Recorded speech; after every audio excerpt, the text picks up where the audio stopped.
Bonjour. Aujourd'hui, ce que je voulais vous transmettre, c'est que je reçois beaucoup de patients qui font des efforts, qui font du sport, qui font des étirements, qui se prennent en charge. Ils progressent, leur douleur diminue petit à petit. Et puis, d'un coup, ils s'aperçoivent que d'un seul coup, ça devient plus douloureux. D'un seul coup, ils sont beaucoup plus raides. Alors, quand on discute, en fait, on s'aperçoit que dans les jours qui ont précédé cette rupture d'amélioration, ils ont mangé un peu n'importe quoi. Ils n'ont pas bu assez, ou alors ils ont bu de l'alcool sans compenser avec de l'eau. Tout ça pour vous dire qu'en fait, vous oubliez que votre alimentation est un facteur clé.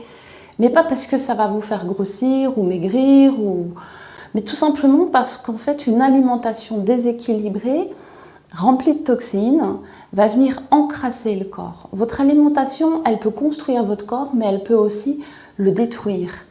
Et une alimentation qui encrasse, c'est une alimentation qui va venir transformer vos tissus en colle. C'est-à-dire que l'eau qui est dans les tissus va se transformer en colle.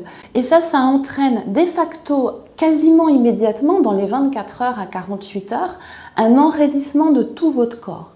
Et donc si vous êtes déjà en limite au niveau de vos pressions sur vos articulations, si votre corps il est déjà sous tension, le fait d'avoir encrassé votre corps avec l'alimentation va aggraver le phénomène. Donc vous étiez en pleine amélioration, ça allait mieux, vos douleurs allaient mieux, et d'un seul coup, vous avez l'impression de régresser et vous ne comprenez pas pourquoi. C'est pas parce que vous avez trop fait de jardinage, c'est juste parce que vous avez encrassé votre corps avec une période d'alimentation qui abîme.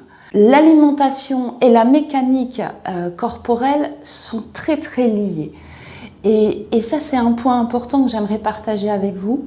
Donc je vous invite, si ça vous intéresse, à venir suivre ma conférence où je vais aborder vraiment des points clés en ce qui concerne la mécanique corporelle pour que vous puissiez vraiment comprendre au fond des choses comment ça se passe et qu'est-ce que vous pouvez faire pour améliorer tout ça.